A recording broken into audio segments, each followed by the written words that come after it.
Yan, magandang umaga po sa bawat isa. Batiin mo naman ang ating mga kapatid ng isang magandang umaga. Morning! Huwag yung good morning na inaantok. Mga kapatid, yung good morning na nakaka-motivate, nakaka-encourage, nakaka-bless. Good morning, Brother Red! Morning, Sister Barbie! Ganun po yung energy. Katulad nung kaninang nakakita sa akin, Barbie! So, nag-resonate yung kung paano yung sinabi yung pangalan ko with energy. So, magandang umaga po sa bawat isa. Ngayon po ay unang Sunday ng buwan ng June. June na. Dahil dyan, tayo po ay tumayo. At tayo po yung magpasimula sa unang Sunday ng buwan ng June na to na tayo ay magpapasalamat sa Panginoon dahil sa mga nakaraang buwan na patuloy ang pagsama niya sa atin at siya'y tapat. At hindi siya nagkukulang sa bawat isa sa atin. Tayo pong lahat ay manalangin sa mga oras na ito. Panginoon, magandang umaga po sa inyo, aming Ama. Lord, kami ay masaya at kami excited, Panginoon, sa umagang ito, sa lahat ng gagawin mo. At Panginoon, patuloy kami nagpapakumbaba sa iyong harapan. At kami, Panginoon, ay dumadalangin and we are asking, Lord, ng pagsama mo na ikaw ang malayang kumilos sa kalagitnaan namin, Panginoon, sa kabuuan ng aming gawain ngayong umagang ito, Panginoon. Lord, maibigay nga namin sa iyo yung pinakamainam na pagsamba, yung nag-uumapaw naming pasasalamat dahil sa kabutihan mo, dahil sa katapatan mo, Panginoon. At Lord, maibigay namin sa iyo yung pinakamainam ng lahat ng kaya naming gawin. Ano pa man ito, Panginoon, pag-awit, pagsayaw, pagpalakpak, pagtaas ng kamay, pananalangin, higit sa lahat sa pakikinig ng iyong salita, maituon namin ang kabuuan ng aming atensyon sa iyo lamang, Panginoon. Buksan mo, Panginoon, ang aming mga tenga, ang aming mga puso na patuloy kang mangusap, Panginoon, sa bawat isa sa amin ngayong umagang to. At patuloy naming inaanyayahan, O Diyos, na Lord, Ikaw, ang presensya mo, ang banal na Espiritu mo, ang maranasan namin sa aming kalagitnaan ngayong umagang ito. Lord, itouch mo yung bawat puso ng mga taong naririto ngayong umagang ito, aming Ama. At patuloy, Panginoon, nabigyan mo kami ng joy, ng galak, ng kapayapaan, Panginoon.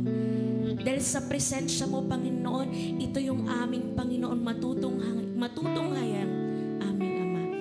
Kaya ninanais namin, Panginoon, mag-dwell dito. At patuloy, Panginoon, anumang gawa ng kaaway, wala siyang lugar dito. At winawaksin namin ito sa pangalan ni Jesus. Ikaw lamang, Panginoon, ang maghari. Ikaw lamang ang maitaas.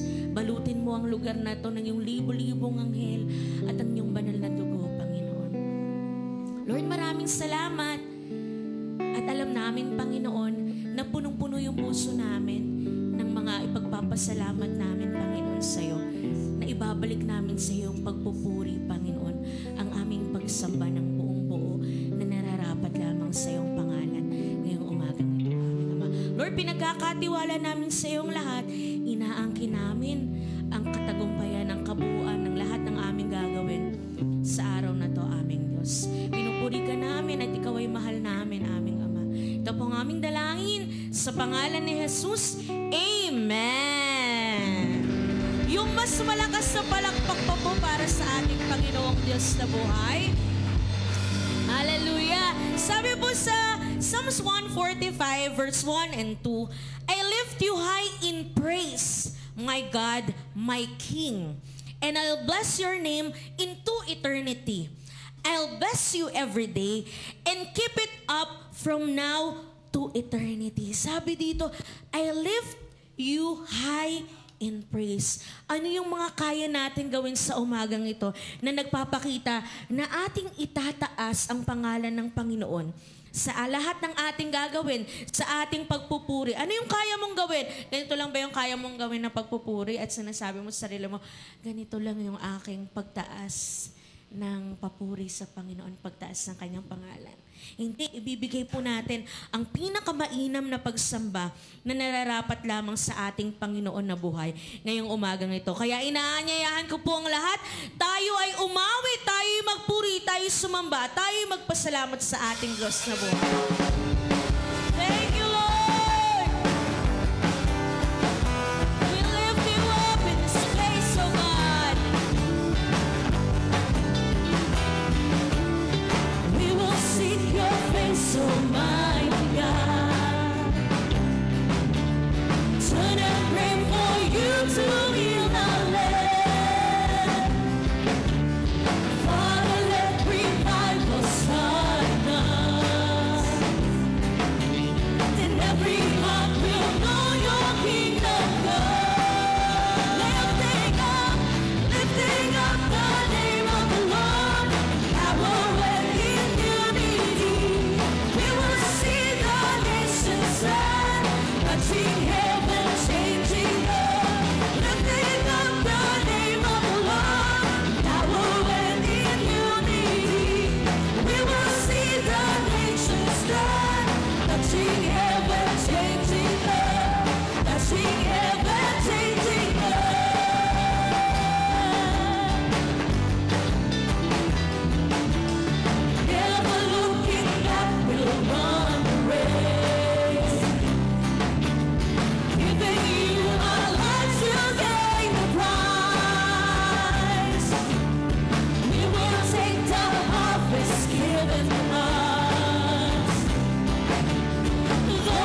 patuloy sa aming mga buhay, aming Diyos.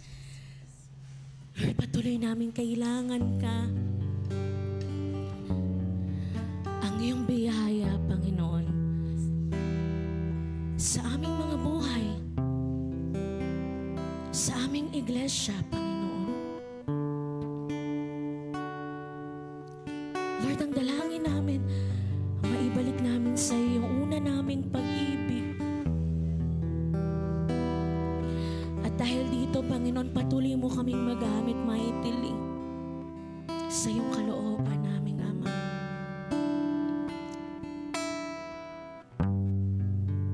We are asking for more of you, Lord, sa aming mga buhay, Panginoon. Holy Spirit, we welcome you in this place. Patuloy kang kumilos, patuloy kang mangusap. Praise you, Jesus. Praise you, Father. Ang lahat ng ito ay para lamang sa'yo, Panginoon. Ang aming pagsamba ay para lamang sa'yo, aming Diyos. Mangusap ka, Panginoon. Hipuin mo ang aming mga puso. Kami nagpapakumbaba sa iyong harapan, aming Ama. Ikaw ang kumilos. Sa iyo lamang kami umaasa, Panginoon.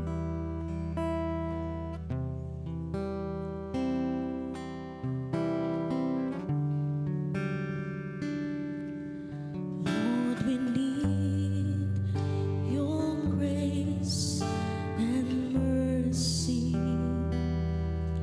We need to pray like never before.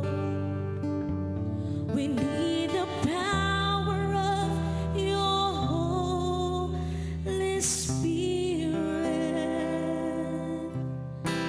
to open heaven's door. Spirit, touch your church, steer the hearts of men, revive us, Lord, with your passion once again. I want to care for others like Jesus cares for me. Let your rain fall upon me.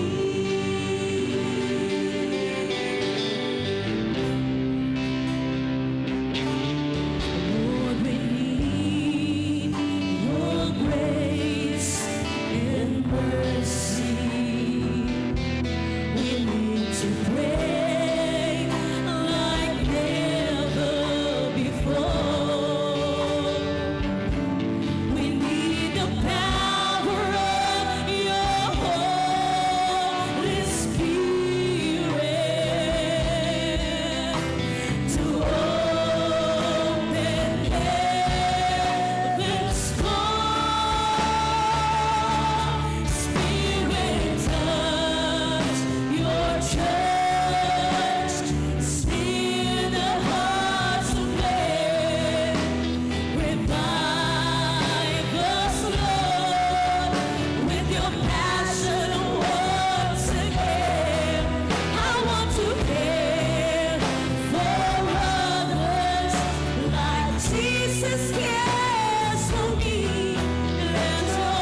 Revive us, Lord, with your passion once again. I want to care for others like Jesus cares for me. Let your rain fall upon me. Spirit, touch your church. Steer the hearts of men. Revive us,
Nais namin ay pagtapos mo, Panginoon.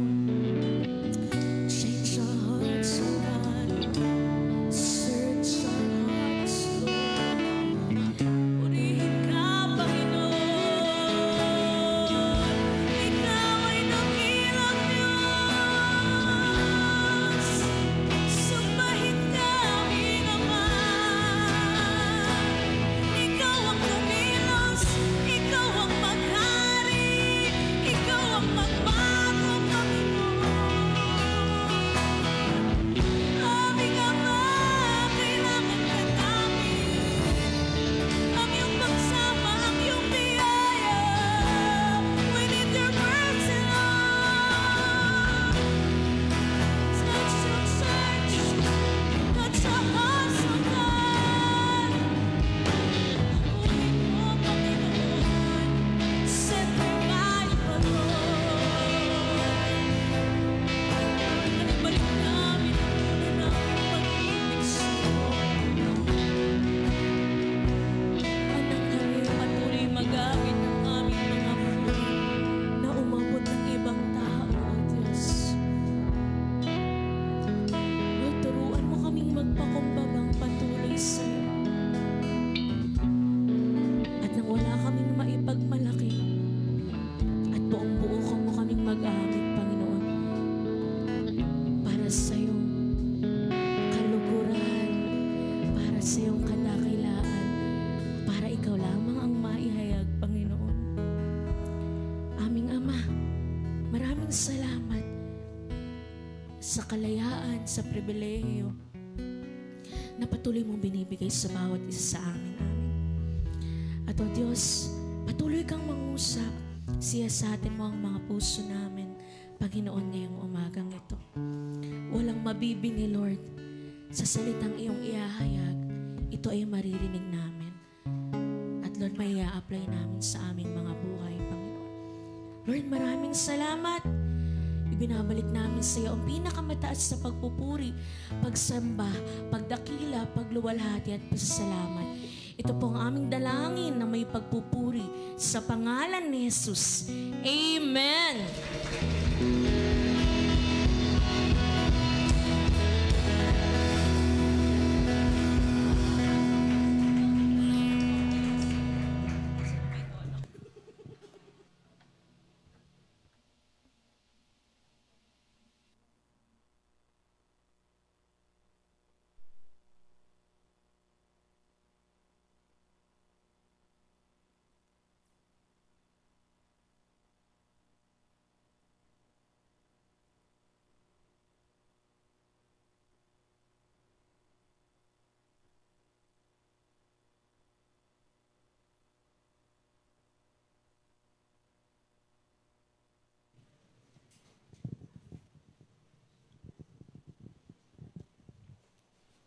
Okay, good morning po. Mari ho tayong tumayong muli bilang pagpapatuloy po sa ating communion.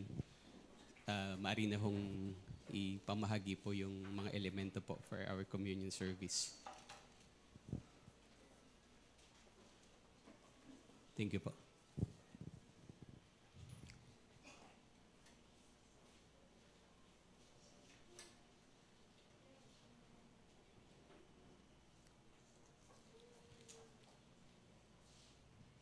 And habang pinapamahagi po yung mga elements for communion, sabi po ng salita ng Lord, in the book of 1 Corinthians chapter 11 from verses 23 and following, sabi po dito, sapagkat ito ang turo na tinanggap ko mula sa Panginoon at ibinigay ko naman sa inyo. Noong gabing siya ipagkanulo, ang Panginoong Jesus ay dumampot ng tinapay, nagpasalamat at pinagpira-pira sa iyon at sinabi, ito ang aking katawan na inihahandog para sa inyo. Gawin ninyo ito bilang pag-alaala sa akin.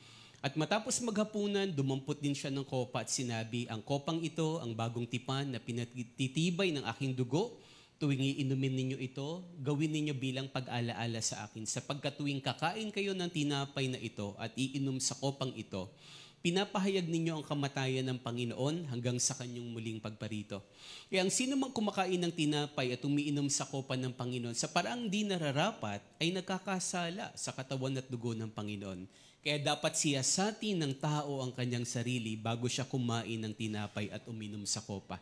Sapagkat ang sino mang kumakain at umiinom ng hindi kinikilala ang kahalagahan ng katawan ng Panginoon ay kumakain at umiinom ng kahatulan laban sa kanyang sarili. Iyan ang dahilan kung bakit may hina at sakitin ang marami sa inyo at ang ilan ngay namatay na. Kung sisiyasatin natin ang ating sarili, hindi tayo hatulan ng Panginoon. Ngunit hinahatulan tayo ng Panginoon dahil tinutuwid niya tayo upang hindi tayo maparusahang kasama ng sanlibutan. Yan. Pagpalain po ng Diyos ang pagbasa po ng kanyang mga salita na mahigpit pong nagpapaalala po sa atin. Una po, ang pagpapartake po ng communion ay ito po'y pag-alaala lamang dahil ito po'y mga simbolo lamang. Ang tinapay ay kumakatawan o sumisimbolo sa katawan ng Panginoon na inalay niya po doon sa krus ng Kalbaryo. Okay po? At yung juice po na ito, huwag kayong mag-alala, hindi ho alak yan. Yan po ay juice lang naman.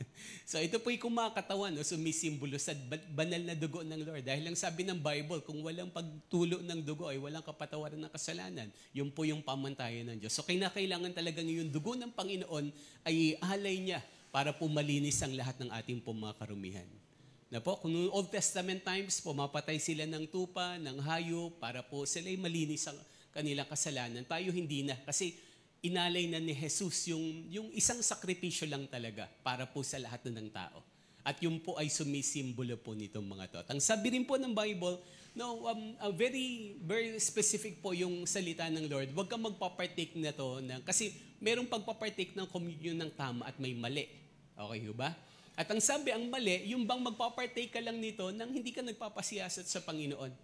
Now, napakahigpit pong bilin na bago tayo magpartake nito ay tayo po'y magpasiyasat sa Diyos sa lahat ng mga bagay na hindi nakalulugod sa Panginoon. Amen ba?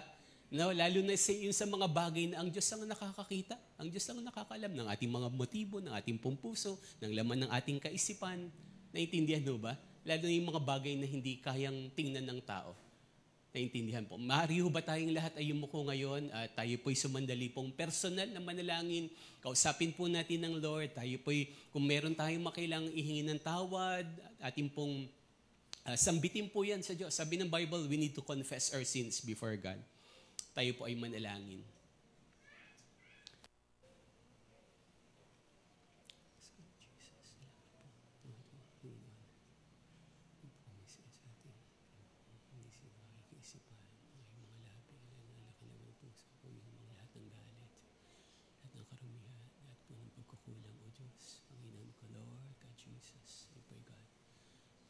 Patuloy niyo po kung kakahabagan, kakaawa, nadali yung pagmamahal, O Diyos, sa buhay ko.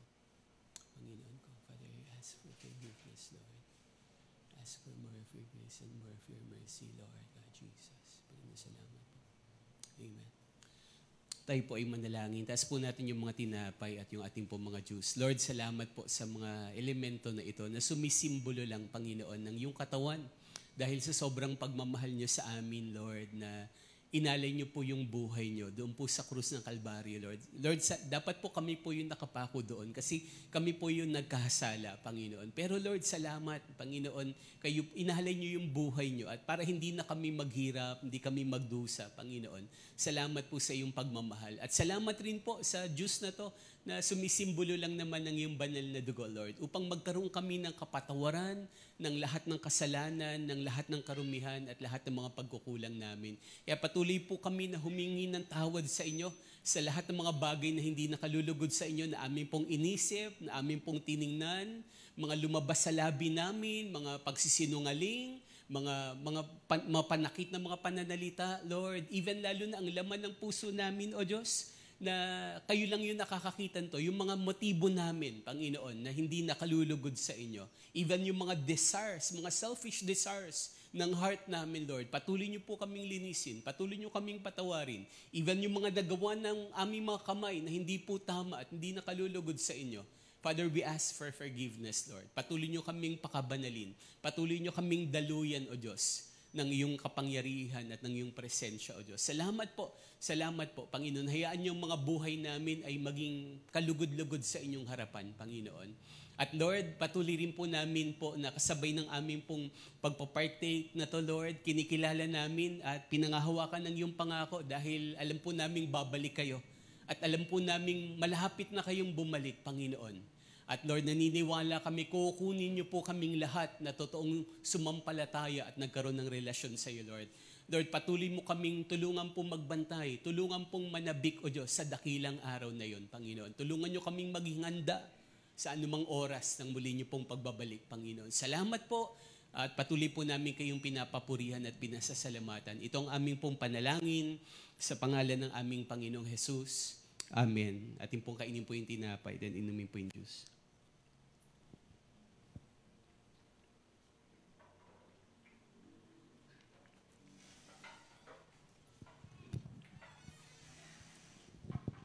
Amen. Salamat po. Maari na ho tayong umupo sa mandali.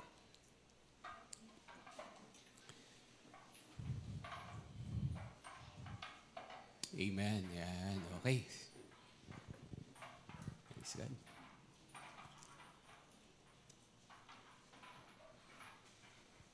Okay. Sabihin mo muna sa katabi mo, salamat sa Lord, nandito ka ngayon. Amen. Ayan, okay. So, salamat po sa Panginoon. Ayan. No, tunay po, no?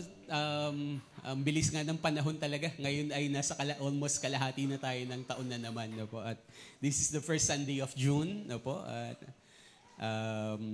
ang bilis ng oras. No? Parang kailan lang pandemic pa tayo. Ayan, okay. So, tayo po ay mag-aaral ng salita ng Lord. Buksan po natin yung ating pong mga Biblia sa aklat po ng 2 Pedro, Kapitulo 3. No, i-ready nyo po lang po yan. In the book of 2 Peter chapter 3. Yan. At pag-aaralan po natin from verses 9 to 10. 2 Peter chapter 3 from verses 9 to 10. Basahin nga ho natin. Okay, naka-ready na ho ba? 2 Peter chapter 3 from verses 9 to 10. Yan.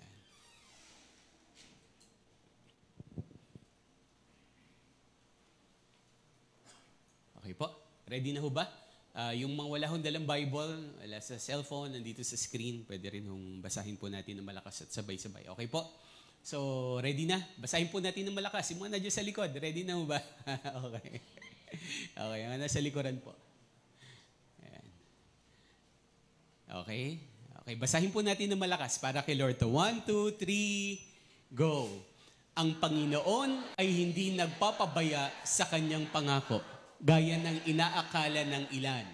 Sa halip, nagbibigay siya ng pagkakataon sa lahat sapagkat hindi niya nais na may mapahamak, kundi ang lahat ay makapagsisi at tumalikod sa kasalanan. Ngunit ang araw ng Panginoon ay darating tulad ng isang magnanakaw. Sa araw na iyon, ang kalangitan ay biglang mawawala kasabay ng isang malakas na ugong. Matutupok ang araw, buwan at mga bituin. Ang mundo at ang lahat ng mga bagay na naririto ay mawawala. Tayo po yumuko at manalangin. Lord, salamat sa pagdala niyo po sa amin sa lugar na to. Salamat sa pagkakataon na muli kaming makapanambahan sa iyo na may kalayaan. At Lord, salamat dahil Lord, ang laman ng puso namin ay, Lord, mapalapit sa iyo, mapakinggan ka. That's why we invite your Holy Spirit. We continually pray for your power, Lord. Lord, to manifest in this place, maging sila po na nanonood sa kanilang mga tahanan ngayon. Lord, patuloy po na ang kapangyarihan at presensya niyo ay malaya pong dumaloy at gumalaw sa bawat isa po sa amin na nandito. At Panginoon, patuloy rin po namin hinihiling na Panginoon, ihanda niyo yung aming pong mga puso, ang aming pong mga kaisipan. Bigyan niyo kami ng kauhawan sa inyong salita, kauhawan sa inyong presensya, Panginoon.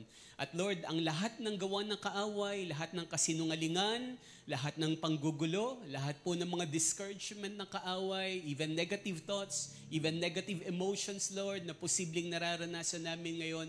Father, we rebuke, O Lord, at patuloy po namin itong tinataboy, Panginoon, at dinideklara namin ang katagumpayan.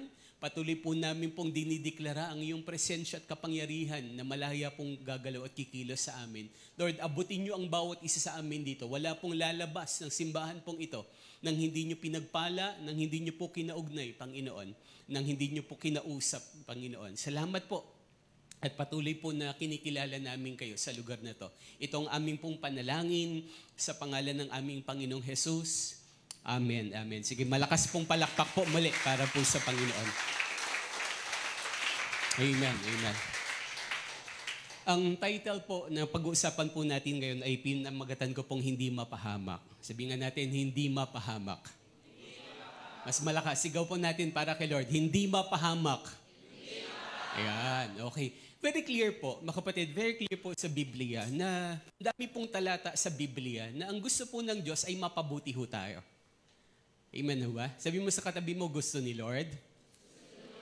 Mapabuti ang buhay mo. Na po, malinaw ho yan. Ayaw ho ng Diyos na tayo po ay mapapahamak. Hindi po kalooban ng Lord na ang buhay natin ay mapapariwara. No, hindi po yan ang disenyo ng Diyos. Kapag talagang inaral mong mabuti ang Biblia, lalo na nung create ng Lord ang tao at ang mundo, talagang everything was good. Sa totoo lang, pumasok lang yung problema, pumasok lang po yung mga pagsubok din dahil po sa kasalanan ng tao, nila Adan at Eva. At simula nun talagang nagtuloy-tuloy na.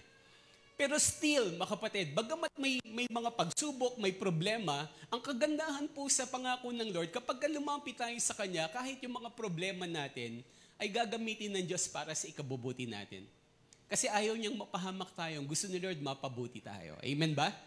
Hello? Na po, some of the passages na gusto ko pong ipakita po sa atin, sobrang dami pong mga talata. But one of the passages, or some of the passages, sabi po in John chapter 10, verse 10, na napaka-familiar. Na po, pero mainam pong ating pong pagbulay-bulayan pa rin po dito. Samahan niyo po ako muli sa pagbabasa. Marami mo tayong mga talatang babasahin po ngayon. O sabi po ng salita ng Lord, 1, 2, 3, go! Dumarating ang magnanakaw para lamang magnakaw, pumatay at manira. Naparito ako upang ang mga tupa ay magkaroon ng buhay. Buhay na masaganang lubos. Very clear. So sabi dito ni Jesus mismo, si Jesus mismo yung nagsasalita, naparito yung kaaway at walang iba kundi si Satanas at ang kanyang mga demonyo, mga akampon niya. Sabi dito, nagpunta si Satanas dito para guluhin tayo. Sabi dito, para magnakaw. Para kunin yung mga bagay na meron tayo. Sa totoo lang, yan yung gustong-gusto ng demonyo. Yan po yung purpose statement niya. Pagnakawan niya po tayo. Pag nakawan tayo ng demonyo, po yung gustong-gustong gawin ng demonyo. At pangalawa, para po pumatay. No? Kaya talagang gusto niya tayo nagkakasakit, gusto niya tayong napapabilis yung buhay ng tao. Yan po yung gusto ng demonyo talaga eh. At sabi rin dyan, para manira. No, nakawin yung mga material na bagay na meron tayo, no, patayin yung physical natin, sirain yung mga relasyon na meron tayo. No po? Hello? No? Yan yung gusto ni Satanas na nag-aaway ang mag-asawa, ang pamilya, ang anak, magkakapatid, maging sa church. No, gusto ni Lord yan. No, gusto ni Satanas yan na pag-away-awayin tayo. No, at yan na hindi gusto ni Lord, sorry. Naintindihan mo ba? Yan, tingnan ko lang kung nakikinig kayo. Yung nakikinig nung umingiti. Yan, hindi nakikinig. Oh. Ano daw? Ano sabi ni Pastor? Naintindihan mo ba? So sabi niyan, pero sabi ni Jesus, na parito ako upang ang mga tupa ay magkaroon ng buhay at yung buhay na masaganang lubos. Sabi ni Jesus, I have come so that you may have life. And life abundantly or life to the fullest. No, yung gusto ng Lord. No, meron pang talata sa Old Testament, diba? For I know the plans I have for you. Wala na po dyan, di ko na po pinasama. No? Plans not to harm you, but plans to give you hope and a good future. Napakalinaw po sa Bible. From Old Testament hanggang New Testament, gusto ng Lord, ayaw niya tayo napapahamak. Gusto ng Panginoon, mapabuti tayo. No, even po, no, sa totoo lang, no, even po yung impyerno, ito, palagi may nagtatanong sa akin ito eh, bakit pa may impyerno kasi, Pastor? No, alam nyo, no, kahit po yung impyerno, hindi po yung ginawa ng Diyos para sa tao. Hindi po yan para sa tao. Originally, ginawa yan ng Diyos para po kay Satanas. Kasi nagrebelde si Satanas. Naintindihan mo ba? Kaya lang si Satanas na kaaway ng Diyos, gusto niyang yung mga taong mahal ng Diyos, gusto niyang saktan at idamay. No, dalhin niya rin sa impyerno balang araw. Pero originally, hindi yan gusto ni Lord sa atin. No, sabi nga ng Bible in the book of Matthew, no, napakalinaw para po sa mga posibleng nagtatanong, bakit may impyerno, idaanan ko na rin po na mabilis. Matthew chapter 25 verses 41. So sabi po dyan ng Biblia, samahan niyo po ako sa pagbabasa ng malakas. 1, 2, 3, go! Sasabihin naman niya sa mga nasa kaliwa, lumayo kayo sa harapan ko, kayong mga isinumpa. Doon kayo sa apoy na di namamatay na inihanda para sa dyablo at sa kanyang mga kampon. So yung impyerno po ito, yun po yung very clear. So sabi, no, bakit po ginawa yan? Sabi yan, inihanda yan para kay Satanas, para sa dyablo at para sa kanyang mga kampon. Hindi kalooban ng Lord at hindi gusto ng Diyos na merong tao na mapunta ng impyerno balang araw. Kasi ang gusto ng Lord, mapunta tayo sa langit. Naintindihan mo ba? Kaya lang, mga kapatid, huwag niyo po mami-misinterpret. Mali po yung teaching ng universalist or universalism. Na sabi, ang ibig sabihin, doktrina ho kasi ng universalism, na ang lahat ng tao nilikha ng Diyos, ibig sabihin lahat ng tao mahal niya. So ibig sabihin, lahat ng taong mahal niya, dadali niya sa langit balang araw, ang lahat ng tao, mali ho yan. Mali po yan. Hindi po lahat ng tao automatic ay anak ng Diyos. At hindi lahat ng tao automatic, pagka namatay, pupunta ng langit. Kasinungalingan po yun ni Satanas. No, kaya wag ho kayong maniniwala sa ganong kaisipan. Ulitin ko ha, mga kapatid, maging kayo ho na nanonood sa inyong mga tahanan, wag na wag po kayong mamamali dito. Hindi po lahat ng tao pupunta ng langit balang araw. Meron ho talaga. Ayaw man ng Diyos, pero meron ho talagang pupunta ng impyerno balang araw. At sila po yung mga taong hindi po sumampalataya at tumanggap sa Panginoon. Naintindihan po? Pero very clear, sabi po, balikan po natin yung mga talatang binasa po natin. In the book of 2 Peter chapter 3, verses 9 to 10. Sabi po dyan ng salita ng Panginoon,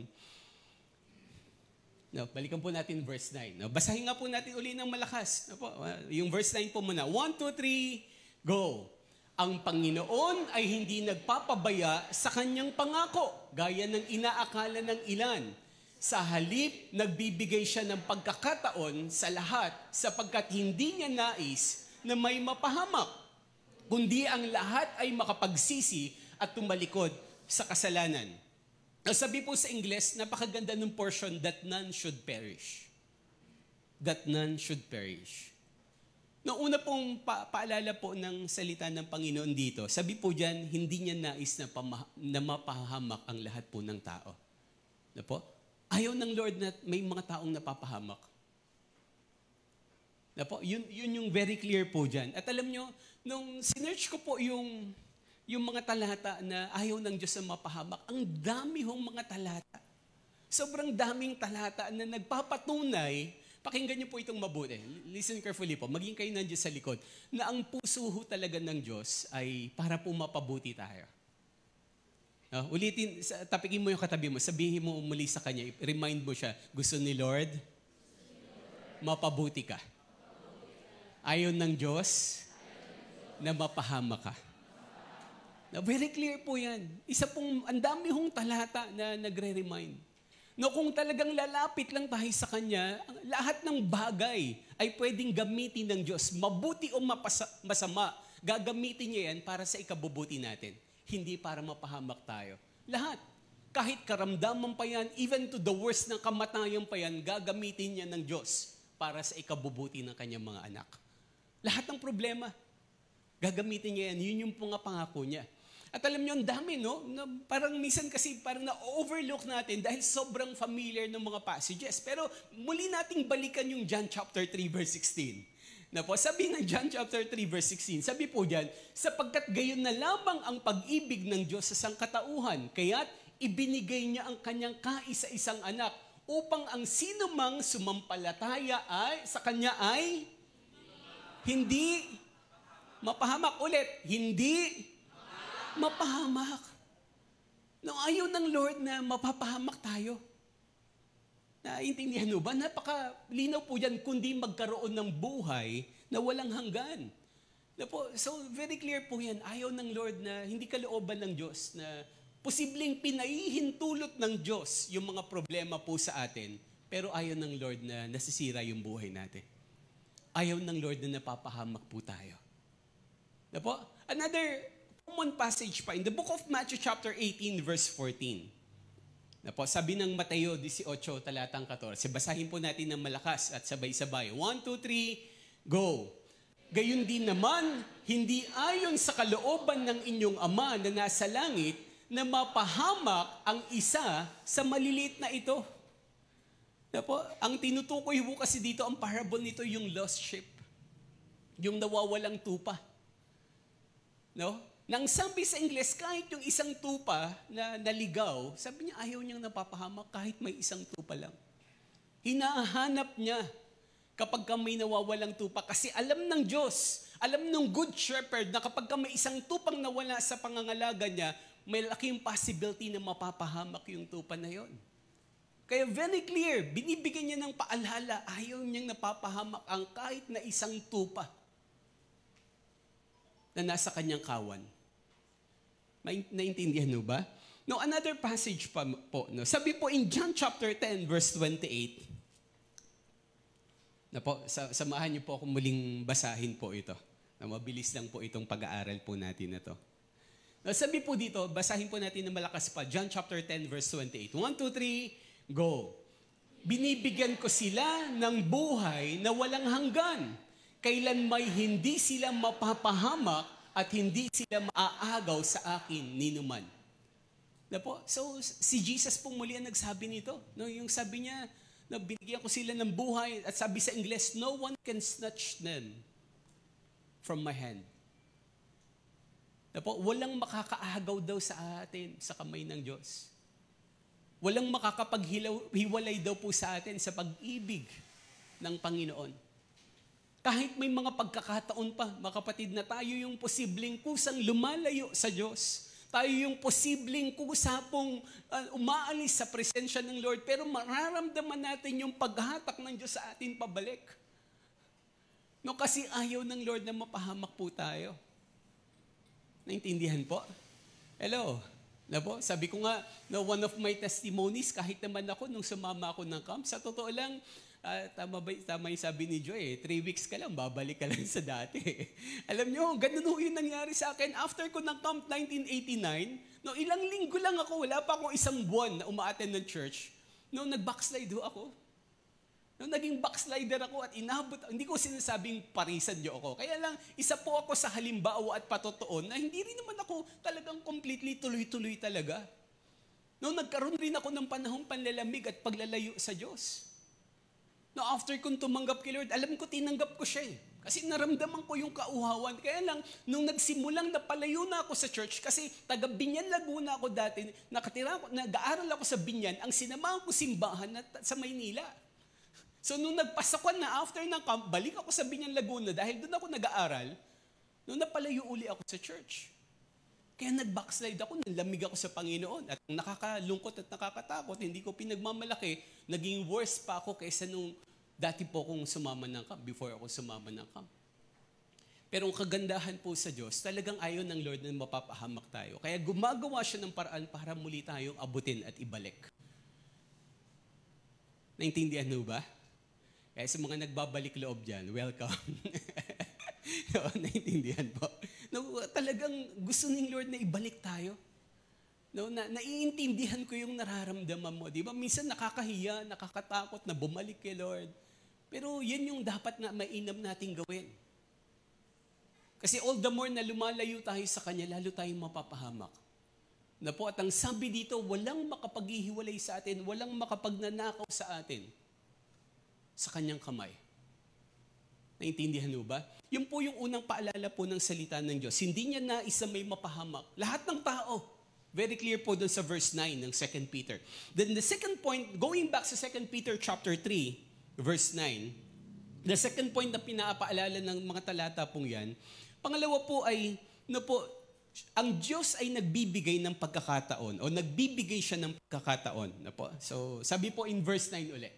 Sabihin nga natin nagbibigay. Sabihin natin nagbibigay siya ng pagkakataon. No, sabi po, verse 9, sabi ang Panginoon na hindi nagpapabaya sa kanyang pangako. No, sabi sa Ingles, the Lord's not slow in His promises. Hindi siya nagpapabaya, hindi siya mabagal sa kanyang mga pangako at lahat ng mga pangako niya itutuparin niya. Sabi diyan, gaya ng inaakala ng ilan. Kasi ano ho ba yung context nito? Pakinggan niyo mabuti yung context ng passage nito. Kapag binasa mo po yung 2 Peter chapter 3 from verse 1, no, ang mga talanta pong ito ay nagpapaalala na darating yung time, maraming mga magtatawa po sa atin bilang mga mananampalataya, bilang Kristiyano. At ang isa po sa ipagtatawa nila po sa atin, at ang isa po sa mga talagang pagkukutya na gagawin nila, sasabihin nila sa atin, akala ko ba yung Diyos yung sinasamba ay nangakong babalik at kukunin kayo? Pero bakit hanggang ngayon wala pa rin siya? Na po? At nung unang panahon pa, nung panahon pa ng mga disciples, pinipreach na ng mga disciples ito. Nababalik muli si Jesus. Bakit? Kasi ang first coming niya, nung naging tao siya at pinako siya sa cross. Hello? At ang sabi ni Jesus, pupunta muna siya sa Ama at gagawa siya ng tirahan sa mga taong mananampalataya sa Kanya. At pagka natapos siya yung tirahan na yung babalik siya dito, kukunin niya ang lahat ng taong sumampalataya sa Kanya. At yun po yung tinatawag na second coming of Christ. Yung muli niyang pagbabalik. Yun yung pangako niya. Kaya lang maraming tao nagtatanong, ang tagal nang sinabi niyo yan, tagal niyo nang pinipreach yan, bakit ngayon hindi pa rin siya bumabalik? Nasaan na yung Diyos yung hinihintay? No, kaya po yung verse 8, sabi ng Bible, no, ang 1,000 taon sa Diyos, o ang 1,000 taon sa tao ay isang araw lamang sa Diyos. At ang isang araw sa Diyos ay parang 1,000 taon sa tao. Naintindihan mo ba? At very clear, ang sabi po dito ng Bible, sabi diyan, ang Panginoon na hindi nagpapabaya sa kanyang pangako gaya ng inaakala ng ilan. Sa halip, nagbibigay siya ng pagkakataon sa lahat. Sapagkat hindi niya nais na may mapahamak, kundi ang lahat ay makapagsisi at tumalikod sa kasalanan. Pakinggan niyo po itong mabuti po.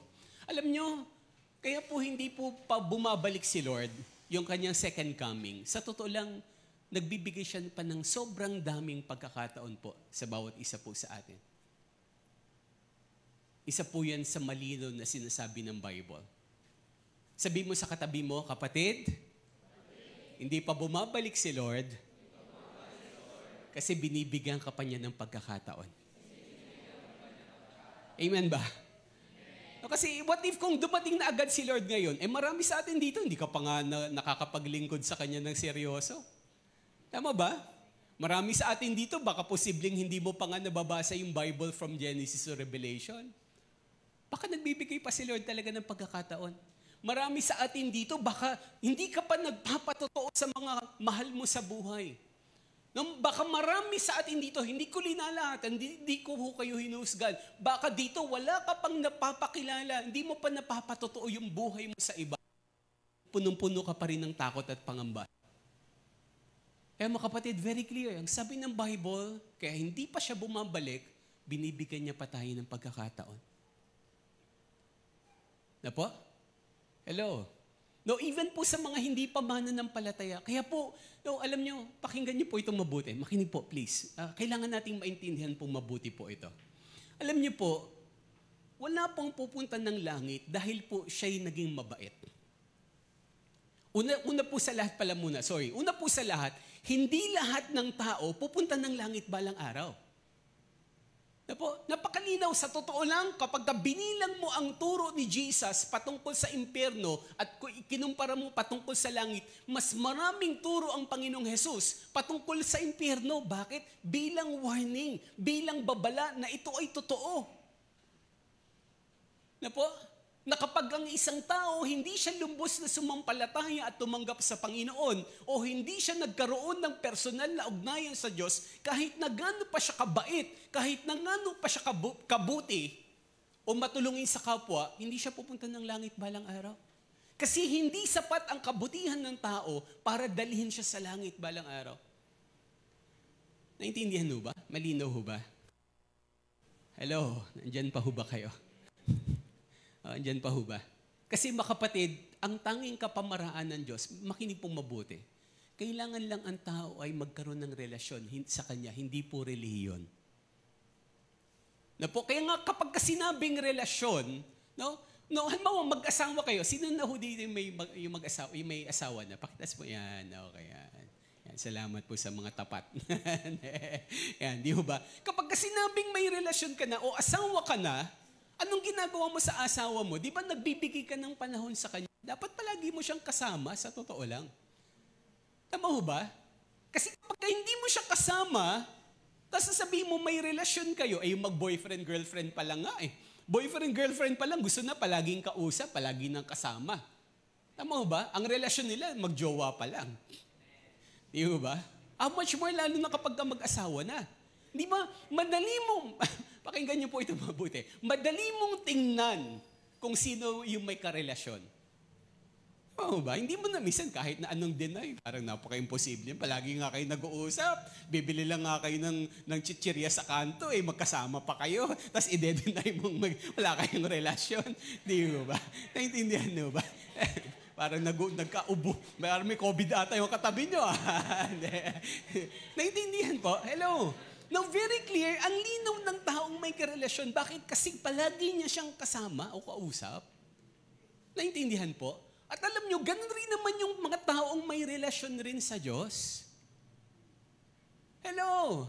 Ang daling tingnan, hindi sa nagiging judgmental tayo, pero kung totoo kang may relasyon sa Diyos, naglalaan ka ng panahon sa Diyos.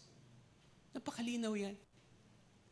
No, kaya, wag ko kayo masasaktan kapag meron baka lumampas ka na sa langit, palagi ka na lang nasa simbahan. So, ang sagot mo sa kanya, dapat lang. Sabi mo sa katabi mo, dapat lang. No? Dapat lang ho. Kasi yun yung totoong may relasyon, naglalaan ng panahon. May time. Tama mo ba? Di ba sa mahal mo, may time ka. May panahon ka. Ganun po, napakasimple yan. Ang taong may relasyon sa Diyos, naglalaan ng panahon sa Kanya.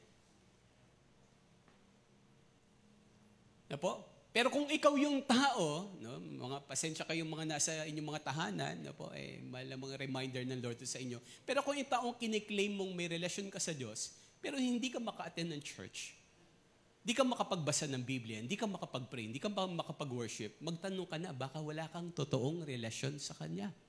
Baka hindi ka pa lubos na tumatanggap sa Kanya at nananampalataya. Kasi ang simpleng bagay na palatandaan ng taong may relasyon sa Kanya, gustong magkaroon ng time kay Lord.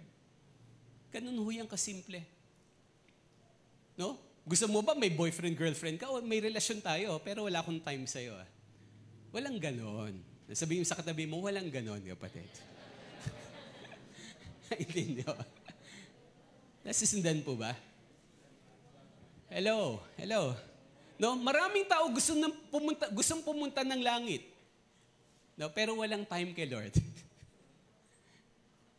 Imposible yan. Walang ganon. Hindi ho pwede yan. Hindi pwede yan. Kasi pupunta tayo sa langit kapag may relasyon tayo sa Kanya. At magsisimula ang relasyon sa Diyos kapag pinapasok natin siya sa puso sa pamagitan ng pananampalataya. Hindi lang po paniniwala. Naintindihan po? Kaya po, mga kapatid, gusto ko pong i-remind kayo, marami tayong mga mahal sa buhay, baka nasa loob mismo ng bahay natin, wala pa silang relasyon kay Lord. Tama ho ba? Kahit na anong bait niyan, kahit na anong yaman niyan, kahit na anong talino niyan, kung wala yung relasyon sa Diyos, ikinalulungkot ko kung sabihin, hindi niyo makakasama yan sa langit balang araw.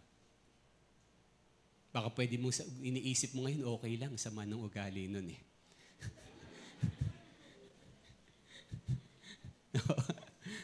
Okay lang, ayaw magpautang nun eh. Mapunta siya ng impyerno balang araw. Naintindihan mo ba? Okay lang, palagi ako sinisiraan yan pagka nakatalikod ako eh. Mali, hindi ho yan. Bakit mananaguto tayo sa Lord? Kailangan na, baka kaya sila ganun kailangan nila ng kaligtasan. Naintindihan mo ba? At binibigyan sila ng pagkakataon ng Diyos, maging tayo. Na po? Sino po dito yung, gusto ko lang po makita, sino po dito nung first time kang siniran, tumanggap ka agad kay Lord? At nagtuloy-tuloy ka na. Meron ba dito? Ha? Meron? Wow, praise God. Yung unang share lang sa'yo, ha? Halimbawa, kung marirecall mo, yung unang panahon na napakinggan mo yung salita ng Diyos at pinaliwanag sa yung salvation, tumanggap ka agad kay Lord. Sige, huwag kayong mahiya. Yeah, praise God. Wow, salamat sa mga kamay na yan. Pagagawan ko kayo ng rebulto. Hindi. Joke lang, joke. Pero alam nyo, so ilan lang ho sila, wala pa hong sa... Tama ho ba? Napaka-bless nyo. Napaka-bless nyo. Pero karamihan po sa atin, maraming pagkakataon, ang daming taong nag-share muna sa atin bago tayo tumanggap kay Lord. No? Nung una nga, pinagtataguan natin. Nung una, iritang-irita tayo. Tama ho ba? Inis na inis tayo kapag ini-invite tayo ng Bible study, umattend ng church, dukulit tayo, no, susuhulan ka na, ililibre ka na, pagkatapos pa ng simbahan, pamimeriendahin ka pa, pero ayaw mo pa rin. Tama ho ba? No po? Hello? At ganyan ho tayo. Kahit ako, ganun ho ako. Marami sa atin ganun. Kaya napakapalad ng mga first time lang, tanggap agad kay Lord. Oh, talagang galaw ng Diyos ho yun. Pero marami sa atin, hindi ho tayo ganun.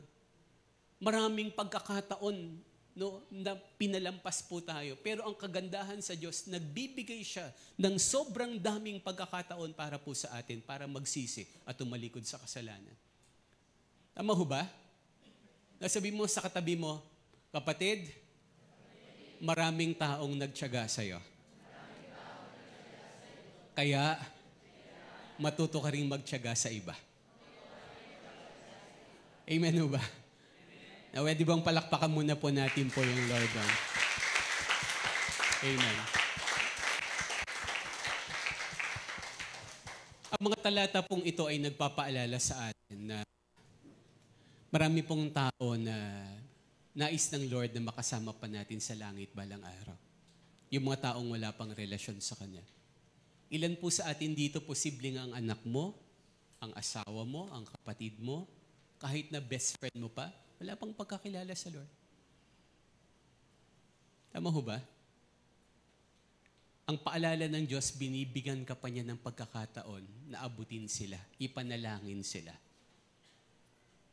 Dalhin sila sa church. Dalhin sila sa pag-aaral ng Biblia. No, at sabihin muli sa katabi mo, ikaw yung gagamitin ng Lord. Amen. No? Binibigyan pa tayo ng pagkakataon po ng Diyos. Naintindihan, no? No po? Then another passage na po, in the book of Romans, sabi po dito, napakagandang paalala po nito sa akin. So ang pagbibigay ng pagkakataon ng Diyos, hindi lang po sa mga mananampalataya. No, binibigyan tayo ng pagkakataon na paglingkuran natin siya, magpatotoo, na po, mamuhay ng nakalulugod sa Diyos, gawin yung mga bagay na tama at kinatutuwa ng Panginoon. Even for unbelievers, sa totoo lang, binibigyan sila ng maraming pagkakataon ng Diyos para wala ho silang maidadahilan. Na po, tatanggalin ng Diyos ang lahat ng dahilan ng tao balang araw. No, kahit po yung mga hindi mananampalataya. Sabi po dito in verse 20 ng Romans chapter 1. Let's read together po ng malakas. 1, 2, 3, go. Mula pa ng likhain ng Diyos ang sanlibutan, ang kanyang likas na hindi nakikita, ang kanyang kapangyarihang walang hanggan at ang kanyang pagka-Diyos ay maliwanag na inihahayag ng kanyang mga ginawa, kaya't wala na silang maidadahilan pa. Yan. Sabi po sa English, so that men will not have an excuse. Walang maidadahilan ng lahat ng tao. Ang bawat isa po sa atin, pagka humarap tayo sa Diyos, wala tayong magiging dahilan. Bakit? Ulitin ko, binibigyan niya tayo ng pagkakataon. Ang tanong lang, mga kapatid, ay ano ang ginagawa natin sa mga pagkakataon na ibinibigay ng Diyos sa atin? Nagbibigay ang Lord ng pagkakataon. Ulitin ko, mga kapatid, kaya hindi pa siya bumabalik. Sa totoo lang, pwede na siyang bumalik ngayon. Sana nga, prayer ko, sana Lord, dumating ka na ngayon eh. Pero sa totoo lang, mga kapatid, pakinggan niyo po ito mabuti. Bago po ang second coming of Christ, meron pa pong rapture na tinatawag.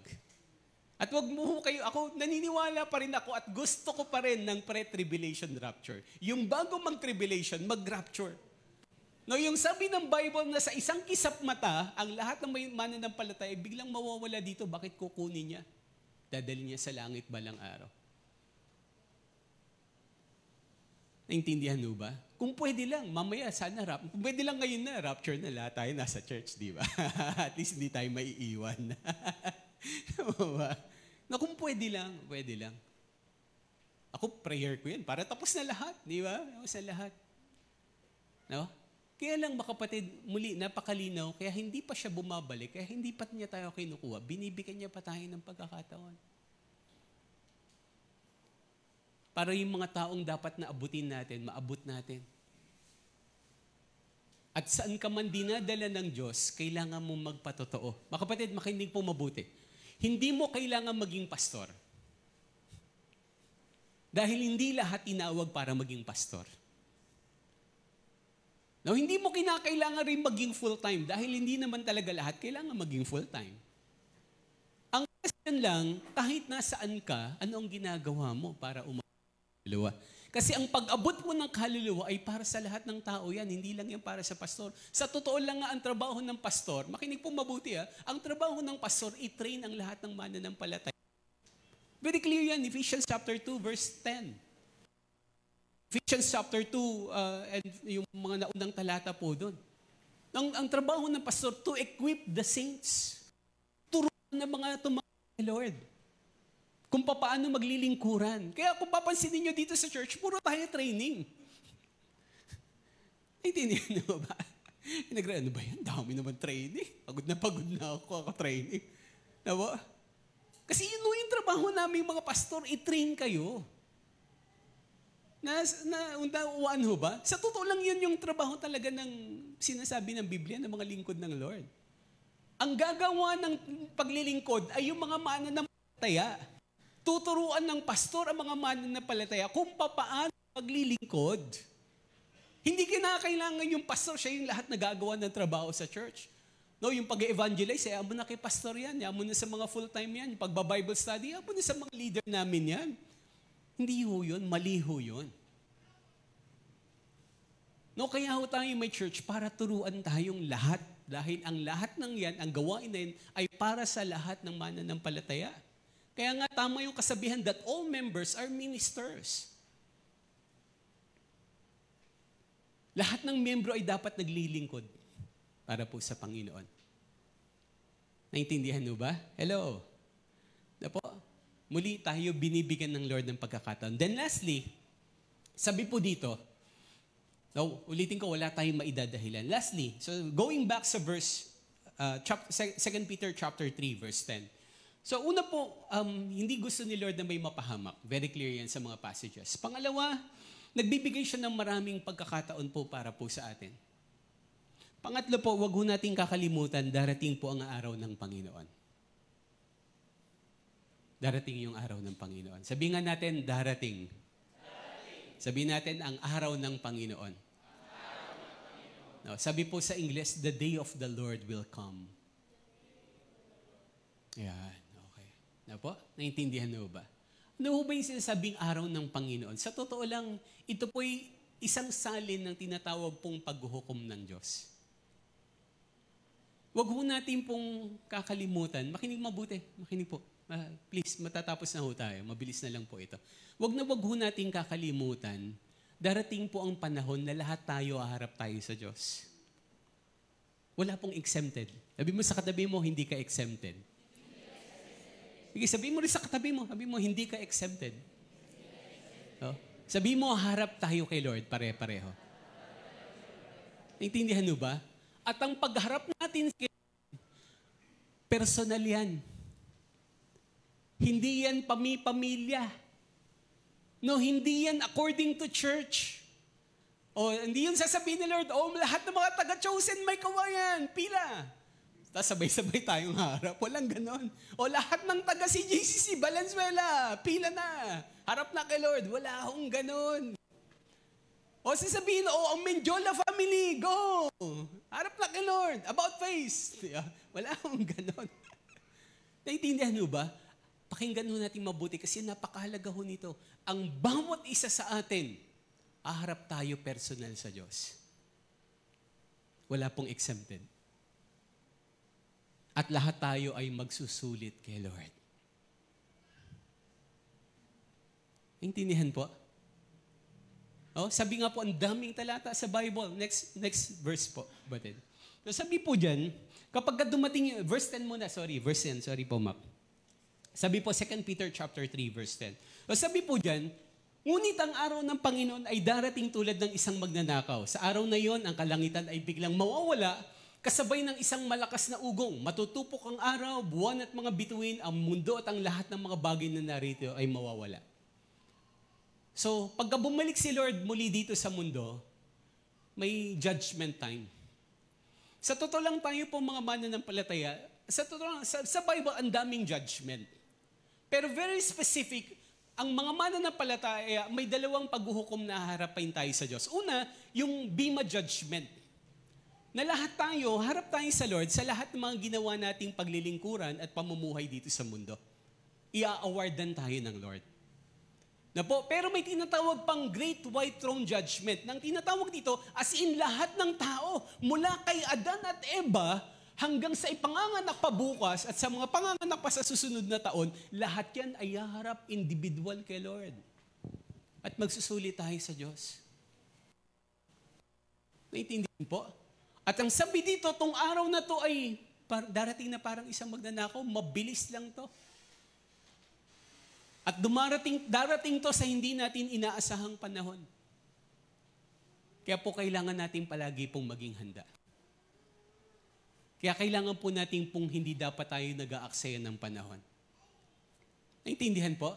Now, sabi po ng Bible, 1 Corinthians chapter 3, verses 12 to 15. Sabi po dyan ng Biblia, samahan niyo po ako, malapit na po tayo matapos. Sabi po dito, basahin po natin ng malakas pong verse na to. 1, 2, 3, go. May nagtatayo na gumagamit ng ginto, pilak, o mahalagang bato. Mayroon namang gumagamit ng kahoy, damo, o dayami. Makikilala ang uri ng gawa ng bawat isa sa araw ng paghuhukom, sapagkat mahayag sa pamagitan ng apoy kung anong uri ang ginawa ng bawat isa. Kung ang itinayo sa ibabaw ng pundasyon ay hindi masunog, tatanggap ng gantimpala ang nagtayo noon. Ngunit kung masunog naman, mawawalan siya ng gantimpala. Gayunman, maliligtas siya, kaya lang ay para siyang nagdaan sa apoy. Very clear po dito, mga kapatid. Ito po'y may kinalaman sa paghuhukom po ng Diyos. Anong ibig sabihin po nito? Lahat tayo may ginagawa po tayo sa Panginoon, sa church, sa paglilingkuran. Tama ho ba? At ang sabi, yung ginagawa natin, parang may mga pundasyon tayong ginagawa. May mga gumagawa ng paglilingkod sa Diyos na parang ang ginagamit niya ay ginto, bato, o mga bakal. Pero may mga tao rin daw na posibleng ang ginagawa niyang mga materyales sa kanyang paglilingkod ay kahoy, no? Damo, no po, o dayami. No po, na lahat po yan ay daraan po sa apoy. Hello? No po, pagka humarap tayo sa Lord, lahat ng ginagawa natin dito sa mundo ay padadaanin po yan sa apoy, bago natin kakalimutan. At ang sabi ng Biblia, ang lahat ng masunog ng apoy ay mababaliwala. Ang matitirang dumaan sa apoy, yun lang po yung matitirang reward po para po sa atin. Anong ibig sabihin nito? Mga kapatid, marami pong mga mananampalataya na kailangan mapaalalahanan. Kasi baka habang tayo ay naglilingkuran, ay may mga mali po tayong motibo sa puso. Naintindihan mo? Baka hindi tama yung ating pong mga desire. Baka kaya tayo naglilingkuran para lang sumikat. Para lang magkaroon ng control, magkaroon ng kapangyarihan, para masabing may nadidisciple ka. Baka puro selfish desires. Kinalulungkot ko hong sabihin, at paalala ng Lord yan, baka kung yan yung motibo natin, pagka dumaan yan sa apoy, matutupok yan. No, kaya pong sabi ng Bible, may mga mauunang mauhuli, pero may mga nahuhuling mauuna. No po? No? Baka pagdating sa langit, may inaakala tayong, wow, galing-galing naman yan, nakaka-bless naman siya, ang dami niyang ginagawa, sipag-sipag niya. Pero baka pagka pinadaan sa apoy, natupok lahat yung ginawa niya. Walang natira. Kasi baka hindi tama yung buhay, baka hindi tama yung puso, baka may maling motibo. Naintindihan po ba? We need to be reminded, mga kapatid. Ano yung ginagawa natin? Listen carefully, makinig po mabuti. Hindi tayo husgahan ng Diyos o gaano karaming kaalaman ang nakuha mo dito sa lupa, gaano karaming medalya, gaano karaming certificate o award ang nakamit mo dito sa lupa. O gaano karaming bahay yung nagawa mo, ilan yung sasakyan mo, ilan yung dami ng pera mo sa bangko. Hindi po yan yung paghuhukom na gagawin ng Diyos sa ating bahalang araw. Sa totoo, lahat yan dadaan sa apoy at matutupok lahat yan. Hindi ko sinasabing hindi yan mahalaga. Mahalaga yan, pero may masigit na mahalaga dyan. No, ganda nga nung team ng youth camp, di ba? No? So we fix our eyes on what is sin. For what is sin is temporary. And for what is unseen is eternal. No, lahat ng makikita natin, pagka dumaan niya sa apoy, sunog yan. Tama mo ba? At ano yung hindi masusunog? Yung mga hindi nakikita. Yung mga hindi nakikita. At ang mga hindi nakikita, ito yung mga spiritual na bagay. Kaya mas mag-focus po tayo doon. At higit sa lahat, mga kapatid, isa po sa napakahalaga, no po, na tayo po ay huhukuman ng Lord, yung mga taong madadala natin sa Panginoon balang araw. No, kailangan nating mapaalalahanan, mga kapatid. Ulitin ko, baka binibigyan pa tayo ng Diyos ng pagkakataon para magpatotoo. No, maganda yan, napopromote ka. Hello, mga kapatid, makinig po. Binibigyan ka ng Lord ng promotion. Nag-excel ka sa school. No, Noranians ka dahil. Bakit Noranians? Kasi palagi kang with honor. Hindi na-gets nung iwan. Hindi ko rin na-gets nung una. Pinaliwanag lang yun ng misis ko sa akin. Anong honor? Yan, honor. Noranians. Kasi palagi with honor. So mga kapatid, bakit ka binibigyan ng Lord ng talino, ng talento? Para lang ba sumikat ka? Para purihin ka ng tao? Hindi. Para magpatotoo ka. Para sabihin mo dahil to kay Lord. At gamitin mo lahat ng mga bagay na ginagawa ng Diyos sa'yo para makapagdala ka rin ng tao para sa Kanya. Hello? Kaya ka binibigyan ng Lord ng trabaho para yung mga katrabaho mo, impluwensyahan mo ng salita ng Diyos. Maging patotoo ka sa kanila. Huwag ka lang maging mabait. No? Kasi baka akala nila, Boy Scout ka lang, Girl Scout ka lang. Hello? No, meron pong pastor na nagpatotoo, no, yung kapit niya, bahay niya, palagi niyang binabati tuwing umaga. No po, babae yung palagi niyang binabati. Ang akala to rin na kapitbahay niya, may gusto siya. Totoo po yun ah. Akala to rin ng babae, may gusto sa kanya yung pastor. Kasi binabati niya, no, parang kung lang, wag mo lang batiin. Sabihin mo na sa kanya na kaya po ako nagiging mabait sa inyo, kaya po ako nagbibigay ng pagkain, ng ulam sa inyo, kasi mahal kayo ni Lord. Intindihan nyo ba? Kailangan nyo rin po ng kaligtasan. Na magpatotoo ka kung paano ka binago ng buhay ng Diyos. Bakit magsulit tayo kay Lord eh? Naintindihan po ba? Hello? Mga kapatid, ilan na ho ba yung nadala natin sa Panginoon? Baka kapag katinimbang, mas marami pa yung mga taong natisod sa atin kaysa nadala natin kay Lord. Napo? Mas marami pang tumalikod sa pananampalataya kaysa yung nadala mo eh. Nag-backslide dahil sa pangit mong patotoo. Naintindihan mo ba? Binibigyan tayo ng Lord ng pagkakataon pa. At lahat po tayo ay aharap sa araw ng Panginoon. Na po, ano yung ginagawa mo sa pera mo? Listen carefully, makinig po. Ano yung ginagawa mo sa talento mo? Ano yung ginagawa mo sa talino na meron ka? Ano yung ginagawa mo sa pera mo? No? Lahat ng material at posisyon na binigay sa iyo ng Lord, anong ginagawa mo? Para lang ba sa sarili mo? O pinapagamit mo yan kay Lord para magdala ng maraming tao para sa Kanya? Para may pumunta ng langit balang araw? Po, gamitin mo yung kotse mo, gamitin mo yung bahay mo para sa gawain ng Panginoon. Gamitin mo lahat yan para kay Lord yan. And all the more na pinapagamit mo, lalo kang pagpapalain ng Diyos. At pag ginawa mo yan, pagdating ng pagharap mo sa harapan ng Panginoon, pag hinukom nga kanya, makakatiyak ka na kahit na padaanin yan sa apoy, may matitire dyan. Hindi yan matutupo. Kapag ginawa mo yan ng buong buo para sa Panginoon. Naintindihan po? Last verse po dito. Sabi po dito, 1 Corinthians chapter 4 verse 5. Last verse na po ito. Basahin po natin po ng malakas. Itong mga talata pong ito. 1, 2, 3, go. Kaya't huwag kayong humatol nang wala pa sa panahon. Maghintay kayo sa pagdating ng Panginoon. Siya ang maglalantad ng mga bagay na ngayon natatago sa kadiliman at maghahayag ng mga lihim na hangarin ng bawat isa. Sa panahong iyon, bawat isa'y bibigyan ng Diyos na angkop na parangal. Ang daming talata at isa po ito. No, sabi po ng Bible, may mga taong natatago sa kadiliman. May mga taong hindi malinaw. Na po? Tama ho ba? May mga taong posibleng may maling motibo sa puso. Pero ang sabi ng Bible, darating yung time kapag humarap tayo sa Lord, lahat yan malalantad. Na po, lahat yan mahayag.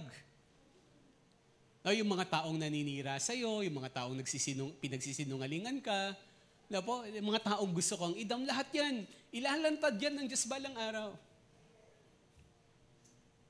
Pagka hinukuman na tayo ng Panginoon. Kaya mga kapatid, this should be a reminder for all of us, mga kapatid. No? Ulitin ko, ayaw ng Diyos na may mapahamak, kaya binibigyan niya pa tayo ng pagkakataon. And also as we end in prayer right now, mga kapatid, panalangin ko na ang mensahe pong ito ay maging paalala po sa atin. Na tayo po ay magpatotoo.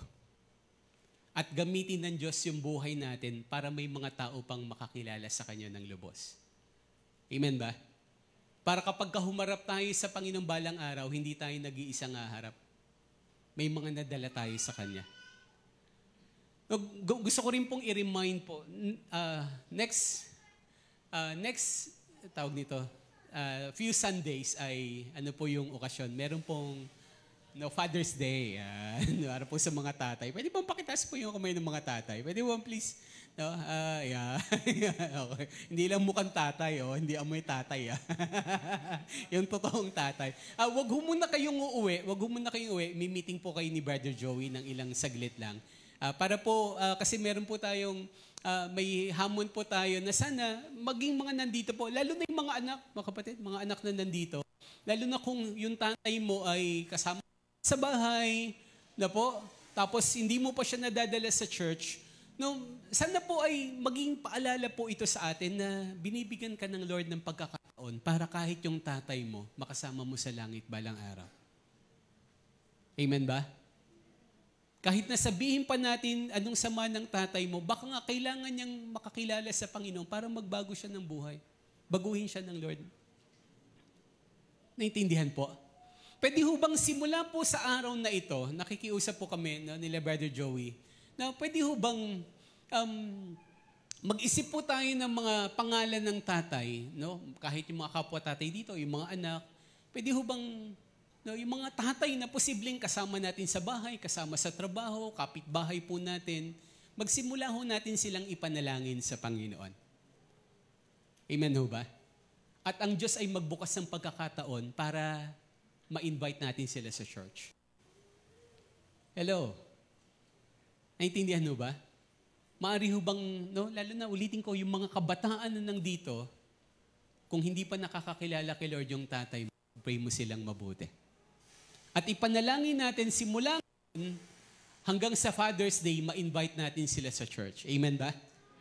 Para gumalaw ang Lord sa kanila. Pag-pray natin rin sila na pagka-umaten sila ng church, ipuin sila ng Panginoon at makakilala sila ng lubos sa Diyos. Samantalahin po natin yung pagkakataon. Amen po? At lalo na yung mga tatay na nandito, naniniwala ako, may kaibigan kapwa mo tatay, tama? Kabarkada mo. No, gamitin natin tong opportunity na to na para mapatotoo sa kanila. Para ma-invite natin sila sa church. Amen ho ba? Mapuno pa natin tong churches natin ng mga tatay pa. Kasi bakit kapag ang tatay pong nakakilala sa Panginoon, hindi naman po lahat, pero mas malaki yung chances and possibility na buong pamilya niya madadala na kay Lord. Tama ho ba? Mas madali kapag ang tatay na born again, madali niya madala yung anak niya, lalo na kapag nagbago yung buhay. Tama ho ba? Madali niyang posibleng madadala yung asawa niya at yung mga anak niya para po sa Panginoon. Okay po? Na pwede bang lahat tayo ay tumayo ngayon? At muli, imbitahan ko po yung worship team na manambahan tayo bago ho tayo manalangin. And let's specifically pray na gamitin ng Lord yung buhay po natin bilang patotoo. No, napawiin po ng Diyos yung mga pangamba natin, yung takot po natin. At magkaroon tayo ng lakas ng loob na mag-imbita. Intindihan ho ba? Gag-agree ho ba kayo, mga kapatid? Okay. Then let's specifically pray na ang Lord ay gumalaw po sa buhay po nila. Manalangin tayo, isipin natin yung mga taong posibleng, hindi naman kailangan tatay lang talaga. Kailangan po natin pong umabot pa ng maraming kaluluwa. Pwede mo manugang. Tama po, nanay. No? So, pag-pray natin mabuti, gamitin ng Lord. Kaya hindi pa siya dumarating para gamitin niya yung buhay natin. Yung mga kaibigan natin, kapitbahay, kaklase, katrabaho. No, yung mga teacher dito, madala mo kay Lord yung mga estudyante mo. No? Mga estudyante, no? Huwag lang silang humanga sa'yo. Huwag lang kanilang hangaan. Kundi sila ay lubos na makakilala sa Panginoon. Kasi yan yung layunin ng Diyos. Yan po yung dahilan bakit pa tayo humihinga. Pwede namang lahat tayo kunin na ni Lord. Tama ho ba? Pero ang dahilan kung bakit pa tayo huminga, bakit pa tayo buhay, para po gamitin niya yung buhay natin bilang patotoo. Amen po? Okay po, tayo po, palakpakan natin po yung Panginoon. Okay po, let's worship God. Hallelujah. Father, we worship you, we honor you, we give you praise. Father, we give you glory, Lord. Father, we adore you, Lord.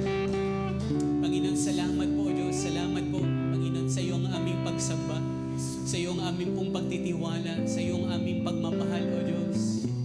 Lord, kayo lang yung gusto namin pong mabigyan ng kaluguran. Gusto namin kayong mapangiti, O Diyos. Gusto namin pong sundin ang kalooban niyo sa aming pong mga buhay, Panginoon. Father, we adore you. We worship your holy name, God. Amen. Jesus. Holy Spirit, we welcome you. Father, touch our hearts. Fill this place with your presence, God. Fill this place with your love, O Lord. Hallelujah. Hallelujah. Hallelujah. Hallelujah. Hallelujah. Father, we adore you, Jesus. Holy Spirit, we welcome you in this place. Hallelujah.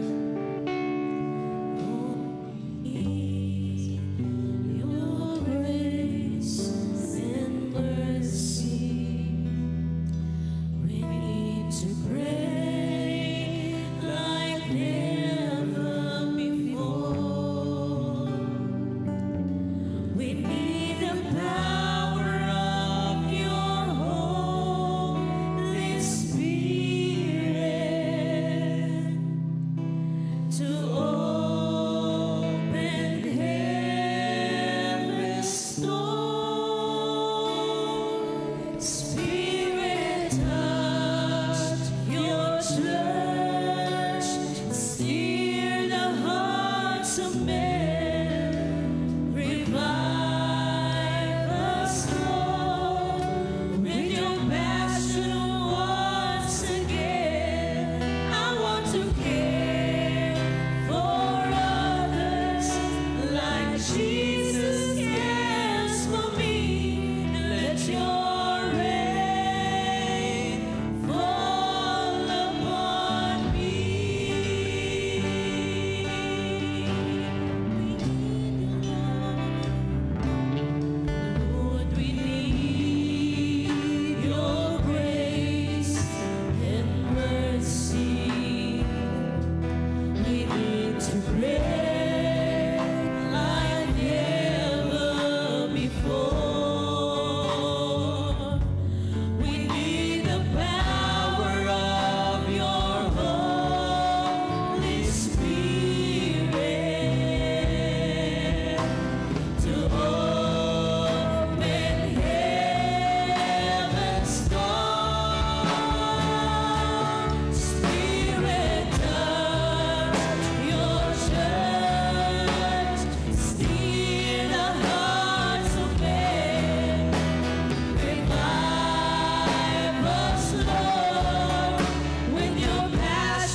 care for others like Jesus cares for me. Let your rain fall upon me. Spirit, touch your church.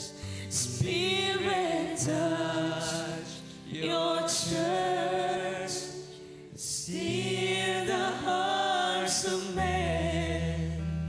Revive us, Lord, with your passion once again. I want to care for others like Jesus cares for me. Let your rain fall. Let's sing it to the last time. Spirit, touch your church.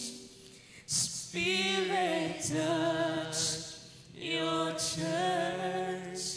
Steer the hearts of men. Revive us, Lord, with your passion once again. I want to care for others like Jesus cares for me. Let your rain fall upon me. Let your rain fall upon me. Let your rain, let your rain fall upon me.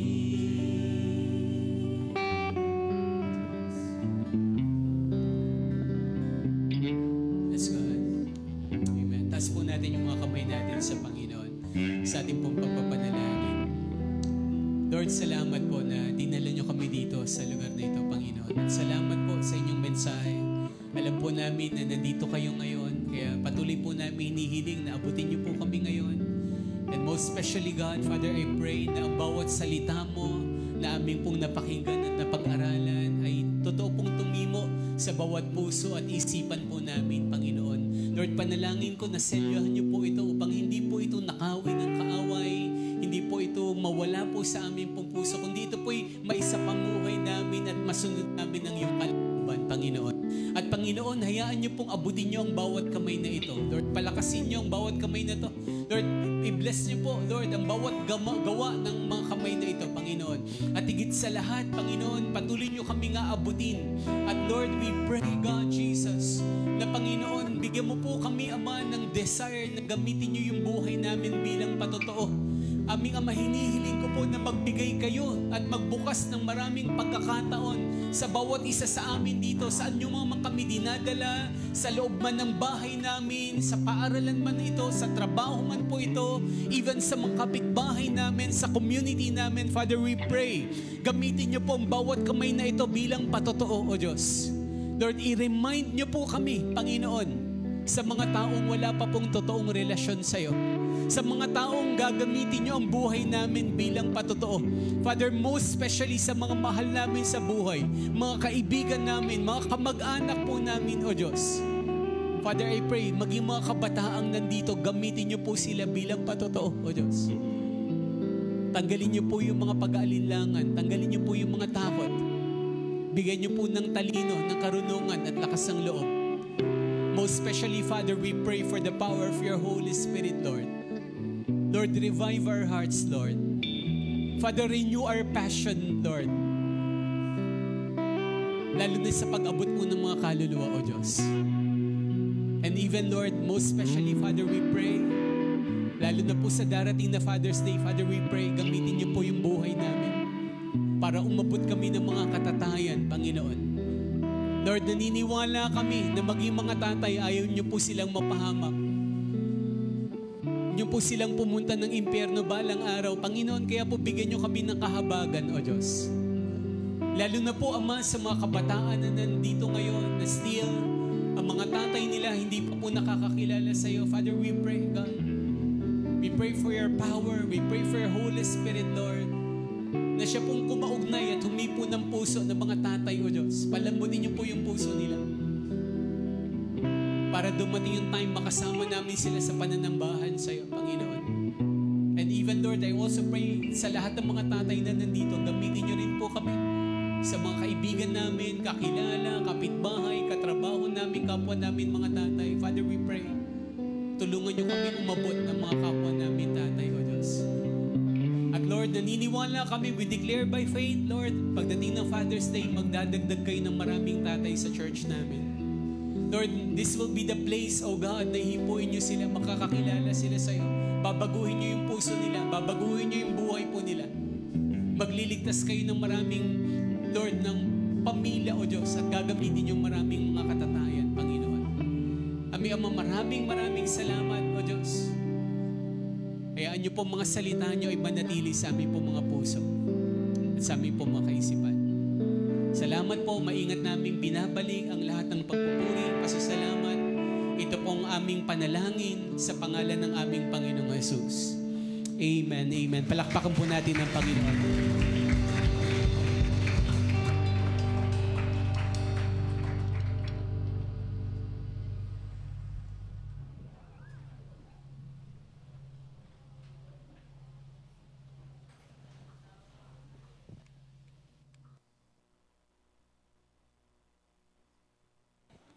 Hello. Hello. Ayan. So yan po, magandang umaga po sa ating lahat. Alam ko pong tayong lahat ay napagpala ng Lord. At ngayon naman po, tayo naman ay dadako sa pagpapala rin natin sa Panginoon sa pamamagitan po ng ating tithes and offering. So bago po tayo mag-start, gusto ko po muna ipaunawa ulit sa lahat or i-remind po, ano nga ba yung tithes or ano ba yung tinatawag nating ikapu? So tithes, sensitive naman ng mic natin. So, ang tithes po natin ay ikasampung bahagi ng atin pong natatanggap na pagpapala sa Lord. During Old Testament times po, ito po ay sa pamamagitan ng first fruits, mga dahil po noon naman ay wala naman talaga masyadong pera. Ang yaman po ay nakikita sa pamamagitan po ng mga alaga, mga tanim, at lahat. So ang tithes po, hindi lang siya basta ikasampu, pero siya po ay first fruit. Hindi tira-tira. So, napakaganda pong paalala na alam ko pong mahal natin ang Panginoon. At sa totoo lang po, bilang tanda rin ng ating pananampalataya sa Kanya, pagtitiwala na hindi niya tayo pagkukulangin, at pagmamahal natin sa Panginoon, ay even yung pagbabalik po natin ng ating ikasampung bahagi. So, si Lord, napakabait niya, hindi na tayo pinahirapan mag-compute. Isang ganun na lang, ililipat mo na lang yung decimal point to compute for your tithes and offering. Or for your tithes, sorry. So yun po, sana po lagi nating hindi natin makalimutan. Alam ko pong hindi tayo kinalimutan ng Lord. Pinagpala niya tayo sa buong linggo. At panahon naman po para ibigay din natin yung pagbabalik ng pagpapala ng Lord sa atin. Sige po, tayo pong lahat ay tumayo at pagpe-pray po natin ng tithes and offering natin. And even magwakas na rin po tayo sa panalangin. Sige po. Lord, we greet you good morning. Thank you for this day. Thank you for blessing us, Lord, with a lot. Alam ko po, Panginoon, na kami po ay pinagpala mo sa amin pong mga buhay, hanap buhay, Lord, even gamit ng ibang mga tao, Lord. Hindi mo kami pinagkulang. Kaya naman, Panginoon, ibinabalik namin sa inyong ikasampung bahagi ng aming mga pagpapalang natanggap mula lamang din sa inyo, aming Ama. Bilang tanda ng aming pananampalataya, bilang tanda ng aming pagsamba, Lord, at pagtitiwala sa inyo. Lord, this will serve as our love then, Lord, and our trust na kahit anumang mangyari, Lord, kahit ibalik namin yung ikasampung bahagi ng aming mga natanggap, ay hindi mo kami pagkukulangin at hindi mo kami pababayaan, Panginoon. Lord, panalangin ko po na pagpalain niyo po ang bawat isa. At Lord, tulungan mo rin kaming magtiwala, Lord, na ano man na mangyari, hindi mo kami iiwanan or hindi mo kami pababayaan. At ganun din, Lord, yung panalangin po namin na ang lahat po ng aming malilikom may tunay na magagamit para po sa pangangailangan ng simbahan at sa ikalalago ng gawain mo dito sa lupa. Kayo po, Diyos, ang patuloy naming pinararangalan, even po sa aming mga pinansyal na kakayanan, tanging ikaw lamang ang maitaas. Gayon din, Panginoon, pinapalangin po namin yung amin pong natapos na service. Nagpapasalamat kami, Lord, for blessing us, Lord, with your word. Ang panalangin namin, ang mga salita na aming naaral ay hindi lamang ngayong araw na to, hindi lamang ngayong mga oras na to, pero Lord, dadalhin namin to araw-araw ng buhay namin at gagamitin namin ito upang mamuhay ng naaayon sa iyong kalooban. Lord, ingatan mo rin po kami sa amin pong pansamantalang paghiwa-hiwalay. Ingatan niyo po kami na makarating po kami ng maayos at ligtas sa aming mga tahanan. At Lord, pagpalain mo rin sino man yung mga makakasalamuhan namin, mga dadatnan namin sa bahay, kapitbahay, katrabaho, na Lord, makikita at mararanasan kanila sa buhay na meron kami. Maraming salamat, aming Ama. Pinagkakatiwala na po namin sa inyong lahat. Ito po ang aming panalangin sa pangalan ni Jesus. Amen.